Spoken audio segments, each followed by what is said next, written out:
One of my favorite things about the Nintendo Switch is Nintendo Switch Online. I started pretty pessimistic, like many were several years ago when it started, but I cannot deny it anymore that I just genuinely enjoy it. Sure, we're at the mercy of Nintendo to actually release games to the service, but when they do, I almost always check them out. Back in the Virtual Console days, I wasn't always so tempted to go and spend $5-10 on a new game that was added, but with NSO, it's so easy to convince myself to go and try old games I've never had the chance to play. Today we're going to go look back at the Game Boy app of Nintendo Switch Online, and I'll give my thoughts on each of the games available to play. Think of it like several bite-sized reviews. I've made a few of these videos across the different apps, a couple on the N64, a Game Boy Advance one, and another Game Boy one. The first Game Boy video covered the first 9 games in the service, and we have another 9 to talk about today. So yeah, if you like these videos, feel free to slap a like on this one, consider subscribing, and let's not waste any more time and get to the first game.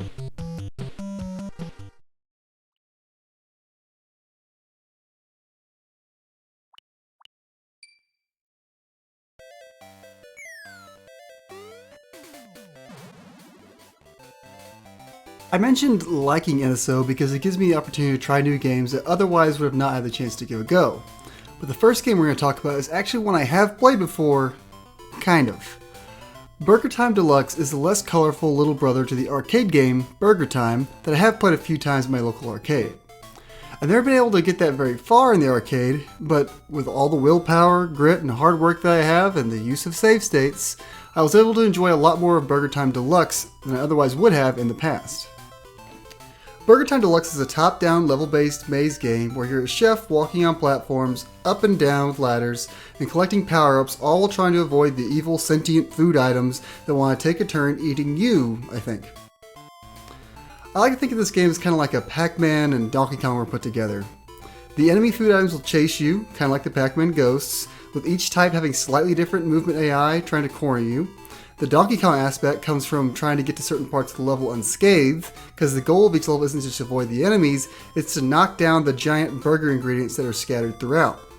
These ingredients need to be walked over, which cannot be an acceptable practice as a chef, but I'll allow it. Times are tough. And when you do that, you walk over the top bun, for example, it'll fall one level down, taking out any angry sausages that may be beneath you. Maneuvering these levels safely and avoiding all the obstacles can be quite the challenge. But there are items to help you along the way if you walk over to pick them up. Some of my favorites were the pepper grinder, which allows you to throw pepper in the face of pursuers and stun them, kind of like a pocket sand situation. And the chocolate bar, which I found just kind of turns you into a Super Saiyan and allows you to walk through and stun any enemies in your path. These items are pivotal to get out of tough situations if you want to get through all 24 levels in this game. But even with them, it can get pretty tough. Like I mentioned, I'm not too proud to use save states, so when the going gets tough, I definitely use those to help me power through some of the tougher later levels. It's weird, I wasn't loving the game or anything, but I actually couldn't really put it down. It was pretty sticky. I was still enjoying it enough to load the last save and try again with a different strategy. I say give this one a go if you're a fan of Pac-Man or the arcade Donkey Kong. You should find some fun here.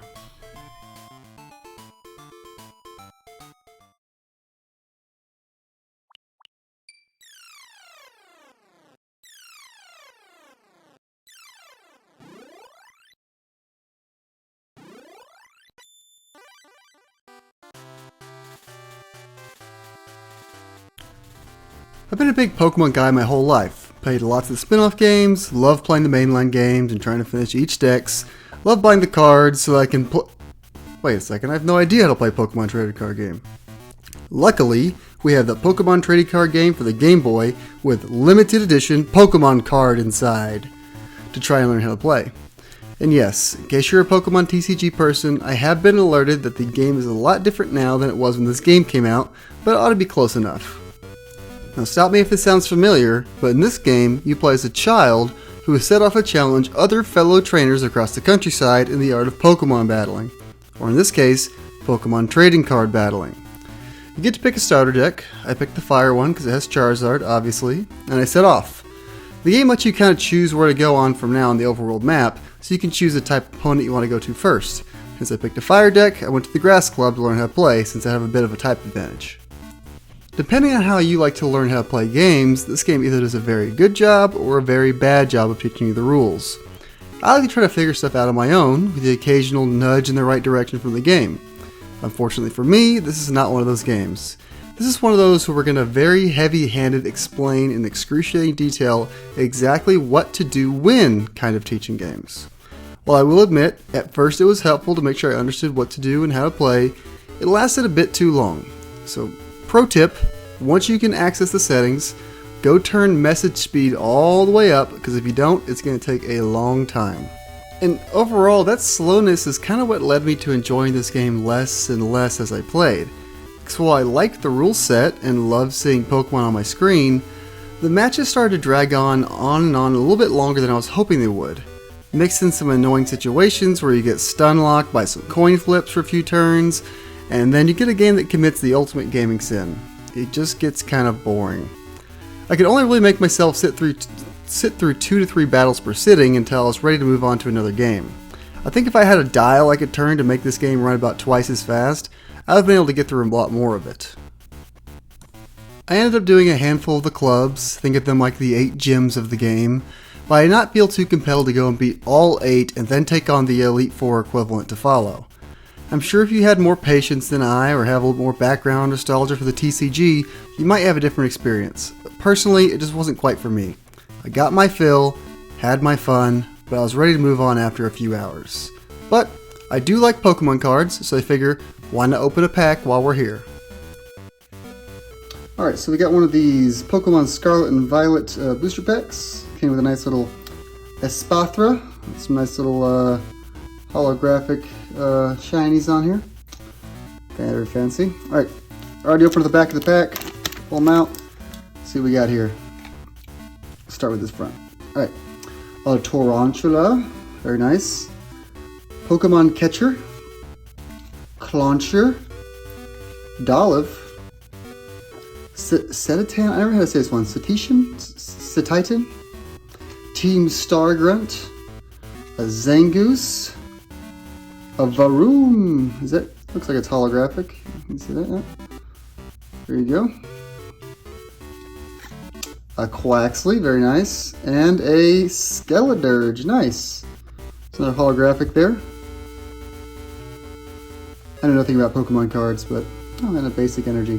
This is a pretty cool card though. This is the starter I chose in Scarlet and Violet, so I'll put this one in the old binder.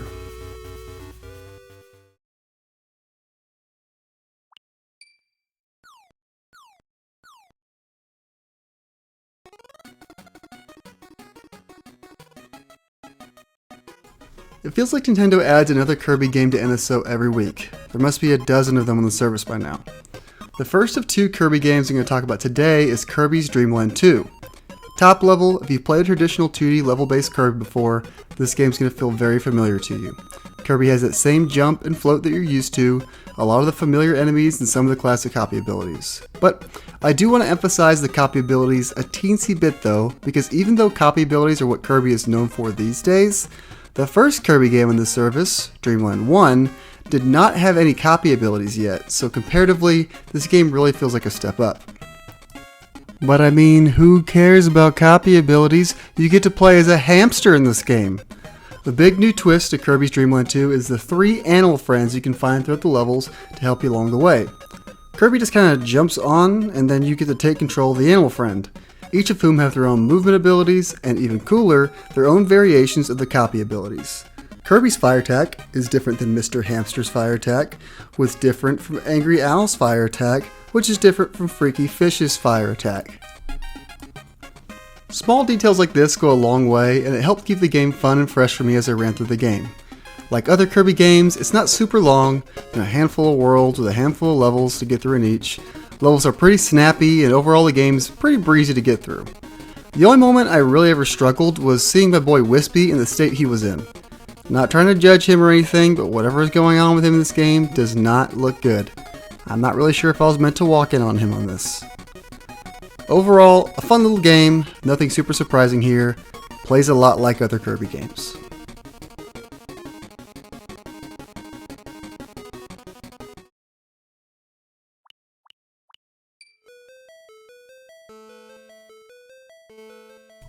Blaster Master is a series I've never actually got around to trying, but has always interested me. I've even played a bit of Blaster Master inspired indie game on the Switch, Panzer Paladin, that I liked a lot. Blaster Master Enemy Below being on the service was a great opportunity for me to finally try this series, and I was pretty excited when I saw it was added. There are 2 modes you'll play in this game.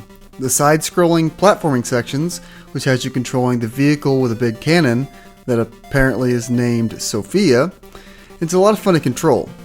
Sophia, the vehicle, has a great feeling jump, good movement speed, and a cannon that can be shot in several directions that's pretty satisfying to blast enemies with.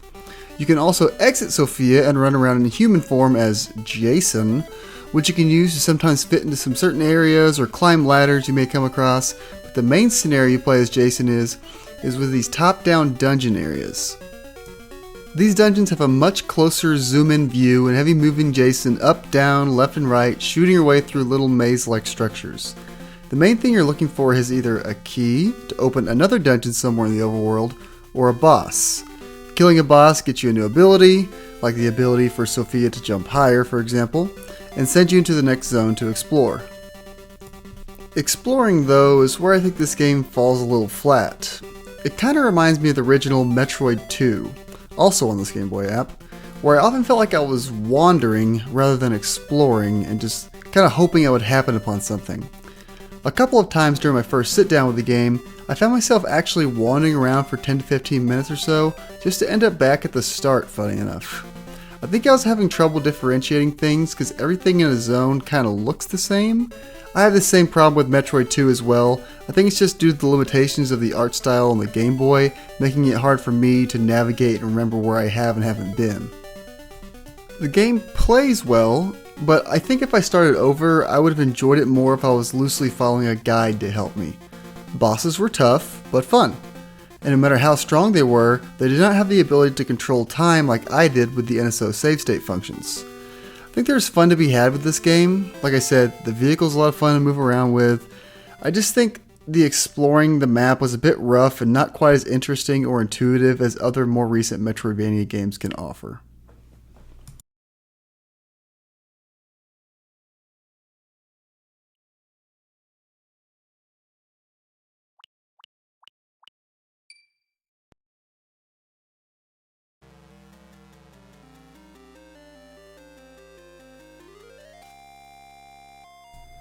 I have never been a big Castlevania guy. I've tried a couple of them, but they've just never stuck for me.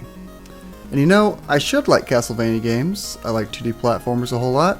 I'm not afraid of a challenge in games, and I've killed my fair share of spooky monsters in other games. But I think what gets me in Castlevania games, especially the traditional level-based platformers, is I'm not a big fan of dying in games and having to replay an entire level with no progress. Just isn't for me. In a similar vein to that is why I've never been big on the first Super Mario, because despite it being lots of fun, I hate starting over when I die. I like my checkpoints. Now, it's not like this game, when you die, you start the whole game over or anything, but man, these games can be tough and annoying with all the enemies and their tough to avoid attacks. Not to mention a level timer that really makes you keep a move on to get through the stages before it hits 0, which also kills you. But that's where my secret weapon comes in. Something these stupid bats can't see coming. Something Dracula himself cannot control. The save states and rewind features of Nintendo Switch Online. Now, I know I've mentioned these several times now, but they really do make or break some games for me. With the help of these features, I was able to work my way through the whole game with a whole lot less stress and actually had a decent time with it because I wasn't getting so frustrated. The character you play as, Sonia Belmont, has a traditional Castlevania whip attack which can be upgraded to shoot some very handy projectiles.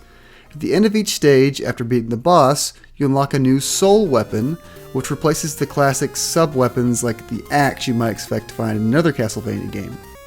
There's still the secret meat to replenish your health though, some things can't be removed so easily. The game consists of 5 main stages, each with different music, which isn't quite as catchy as other Castlevania tunes I've heard, but it is from a Game Boy, so I guess that kinda makes sense.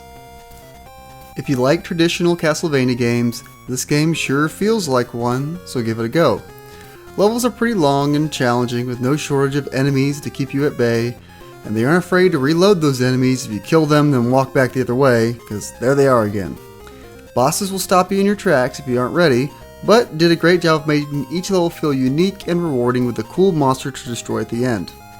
Whether you're a capital G gamer who fears nothing, who will brute force through this one, or an individual such as I who likes playing through the games with save states and rewinds, give this one a go. You should have a good time.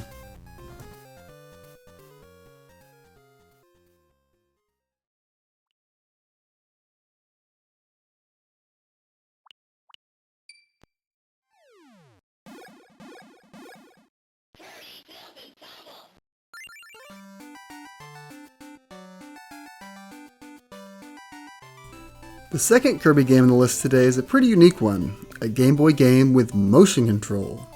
Kirby's Tilt and Tumble is a level-based platformer where you roll and jump around as Kirby using an accelerometer inside the cartridge to detect how you're moving the Game Boy.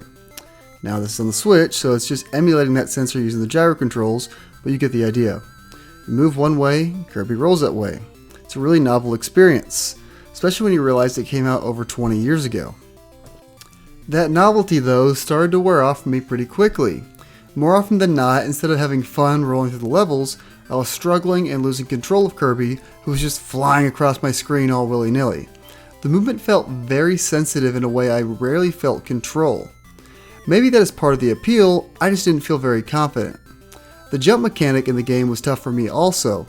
The way it works is you flip your console abruptly up, Kirby will react accordingly. To try and visualize it, imagine having a marble on a checkerboard and trying to toss it into the air with both hands. It actually looks and feels kind of like you'd want it to, but once again, I feel like I didn't have the ability to make a really precise movement of this motion. When I would shift the console up to jump, more often than not my wrists would want to rotate back, thus tilting the console back and making Kirby go down the screen. Jumping forward or up was a challenge for me, and I had to be very deliberate to make this happen.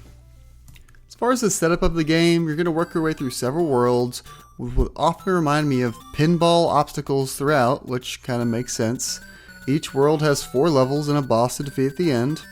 There are some little mini games you can play between the levels, and if you go all the way through the game, you can play these mini games at will whenever you want.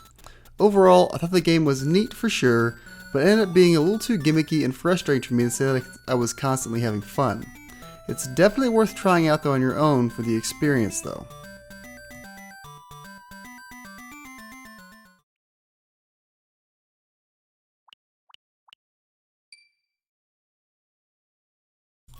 So normally when games get added to NSO, I look at the game and go, yeah, that makes sense to add to the service, thanks Nintendo, and go about my day. Sometimes though, a game is added that I don't really understand the logic behind. That's the case here with Quest for Camelot, a 1998 movie tie-in game for a movie of the same name released by Warner Brothers that same year, that is, funny enough, available to go watch on YouTube completely free. So free up 80 minutes after this video and go check that out, I guess. And I'm just going to be real upfront with this one. I did not like it, and I only gave it about an hour before deciding I didn't want to play it anymore. It kind of plays like a 2D top-down Zelda game, except it's not as good.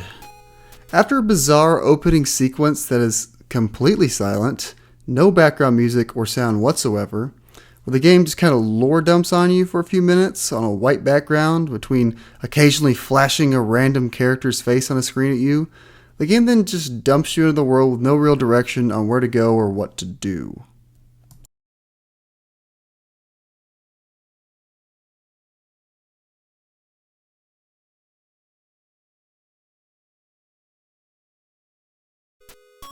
When you start, you have no weapons or anything, so I was just kind of wandering around with no goal. Then I started finding these little chickens, so I was like, oh, okay, I guess I'll get those. And then like 10 minutes later, I just stumbled upon the blacksmith, who was like, oh wow, thanks, you found my chickens. Here's my prize sword that means the world to me, it's yours now. And then I just kind of had a sword. Sadly, the sword didn't do much to sway my thoughts in the game because even when I found an enemy to use it on, the sword was not very fun to use. You play as Kaylee, the daughter of a knight who was killed, and apparently Kaylee has really short reach because using the sword felt really silly. You really had to be right up against these enemies who just kind of patrol their little area to the levels, really not acting like a threat in the first place in order to hit them. Everything I've described so far is whatever. Nothing super aggravating, just kind of annoying and silly. But But one thing that really got under my skin with this game is the character sprite.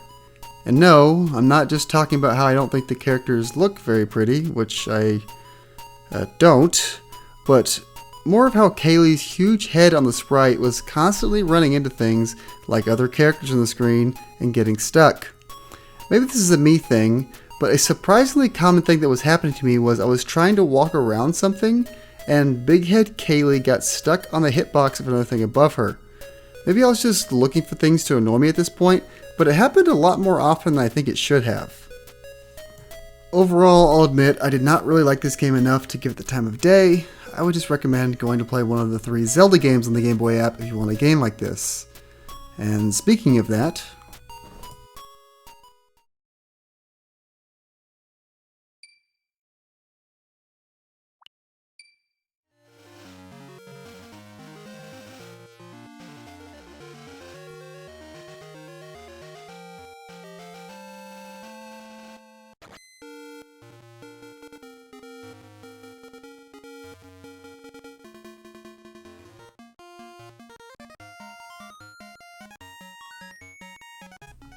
last but not least, some all-time favorites of mine. The Legend of Zelda Oracle of Ages, my first video game ever, keep that in mind for some of the bias you may hear, and the Oracle of Seasons. Now yes, these games are their own experiences with their own unique characters, items, overworld, and dungeons, but there's enough common ground here that in the presentation and the feel of the games that I want to kind of combine them into one section for the most part. Both of these games look and play an awful lot like the other Game Boy Zelda, Link's Awakening, but these games were neat because they weren't just a Nintendo-made game. They were made by Flagship, a combined team funded by Nintendo, Capcom, and Sega. But Capcom gets the opening splash screen with Nintendo, so take that, Sega, I guess, I don't know. I have a special connection with these games because, like I mentioned, Ages was my first game I ever had on my old atomic purple Game Boy. I love this game. I really enjoy Seasons 2, but it doesn't have quite the same nostalgia as I didn't get around to this one until maybe 7 or 8 years ago, playing it through the Virtual Console on my doorstop or 2DS. These games have a pretty neat password system, combining them. Basically, after you finish one game, you get a password to carry your character over into the other game with an extra heart. In Ages, you'll be saving Nehru, the Oracle of Ages, from Varen in the land of Labrina, and in Seasons, you'll save the Oracle of Seasons Din from Onyx in Holodrum. If you do the password thing, you get to play the full true story that brings Zelda into the story, and you get to fight the real big bad that, no spoilers, rhymes with canon.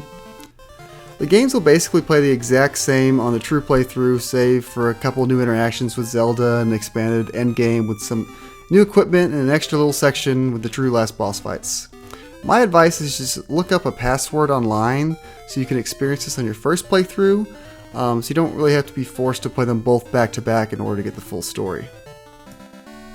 These games have all the charm you'd expect from a Zelda game, along with the great level design and puzzles that have become all but synonymous with the series. The items are just as exciting to find and use to help on your journey as you'd expect, and the Zelda theme and other great tracks coming out of the Game Boy Color, or in this case the Switch, hits the ears just as right as always.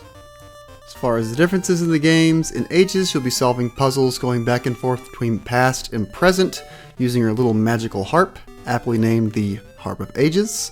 Lots of fun ideas here you'd expect from time traveling game, changing things in the past to affect the future, getting to certain areas in one time and warping them to the other to progress. You know the drill. But hey, you get to marry a tree in this one. Seasons works off of a similar concept, as you can probably guess, instead of time manipulation, you'll be changing the seasons with the Rod of Seasons. Really creative on the names here. Think of lakes being frozen or piles of snow blocking your path in the winter, and then changing to say spring or summer to change the environment around you to progress. A lot of these time and season-based puzzles will be helping you out in the overworld, with the dungeons having your more run-of-the-mill 2D Zelda puzzles to solve.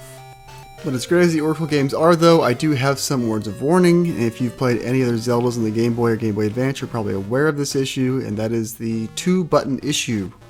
Burdened by the hardware it was released on, only having 2 face buttons, you're going to be switching out equipment constantly in both these games to solve puzzles and explore the world. And if you're like me, you're probably going to want that sword locked to the B button pretty much at all times, so really you get to go for one piece of equipment at a time.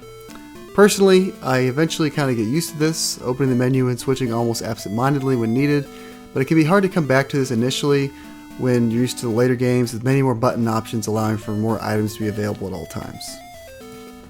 The handcrafted puzzles and unique dungeons and tons of different bosses in these games really do work for me, and I think honestly the Oracle games don't get talked about nearly enough. This is a great chance to play two excellent games you may have missed. You could probably knock them out both out in about 30 to 40 hours, so they can keep you busy for a while if you need something to keep you busy, and I don't think they overstay their welcome.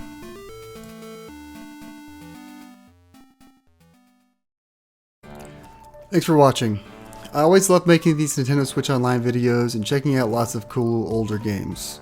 Whether I'm revisiting classics I love or experiencing new titles, it's a fun experience to talk about here. If you want to see more videos, I have several other NSO videos going over dozens of other games you can check out. If you liked what you saw here, please feel free to subscribe to the channel for more videos like this in the future. I don't just cover older games or even just Nintendo games. I try to just talk about whatever games or ideas are on mind at the time. New stuff, old stuff, doesn't matter to me. I just like games. So with that, thanks again for watching, and see you next time.